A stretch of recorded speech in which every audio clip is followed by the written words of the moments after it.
Banten dan Cirebon. Sejarah Nusantara mencatat momen penting dalam kebangkitan dua kerajaan besar di Jawa Barat, yakni Kesultanan Banten dan Kesultanan Cirebon. Keduanya tidak hanya menjadi pusat kekuasaan politik, tetapi juga tonggak peradaban ekonomi dan budaya yang memainkan peranan besar dalam sejarah kawasan ini. Kesultanan Banten. Banten lahir sebagai salah satu kekuatan maritim yang signifikan di pesisir barat Jawa. Awalnya bagian dari kerajaan Sunda, Banten kemudian berkembang menjadi kesultanan Islam yang kuat setelah direbut oleh pasukan Demak pada abad ke-16 di bawah kepemimpinan Sultan Hasanuddin. Banten mencapai puncak kejayaannya. Sultan Hasanuddin yang memerintah dari tahun 1552 hingga 1570. Dikenal sebagai penguasa visioner yang mengonsolidasikan kekuasaan Banten dan menjadikannya pusat perdagangan utama di Selat Sunda. Sebagai pelabuhan internasional, Banten menarik pedagang dari berbagai belahan dunia, termasuk Tiongkok, Arab, dan Eropa.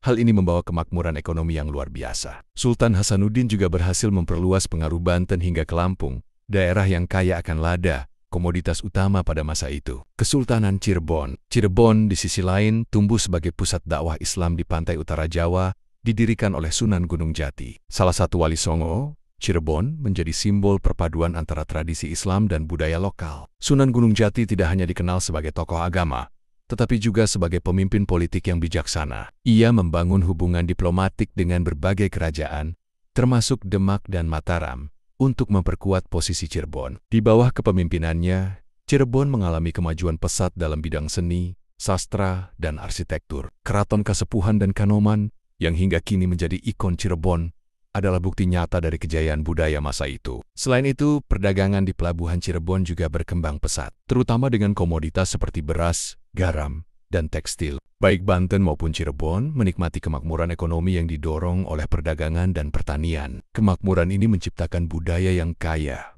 dengan seni dan sastra yang berkembang pesat. Namun, kejayaan ini juga memicu persaingan, baik dalam hal pengaruh politik maupun kontrol atas jalur perdagangan strategis. Sultan Hasanuddin dan Sunan Gunung Jati, dengan visi mereka yang ambisius, tidak hanya berusaha memperluas kekuasaan masing-masing, tetapi juga mempertahankan kemerdekaan dari kekuatan eksternal, termasuk kolonialisme Eropa yang mulai menancapkan kukunya di wilayah Nusantara. Rivalitas di antara kedua kerajaan ini, meskipun sering diselimuti oleh hubungan diplomatik, menciptakan dinamika yang menarik dalam sejarah politik Jawa Barat. Bangkitnya Kesultanan Banten dan Cirebon merupakan bukti dari kebangkitan Islam sebagai kekuatan besar di Nusantara, dengan tokoh-tokoh visioner seperti Sultan Hasanuddin dan Sunan Gunung Jati. Kedua kerajaan ini tidak hanya meninggalkan warisan sejarah yang kaya, tetapi juga membentuk fondasi bagi perkembangan wilayah tersebut di masa depan. Meski akhirnya keduanya menghadapi tantangan dari kekuatan kolonial,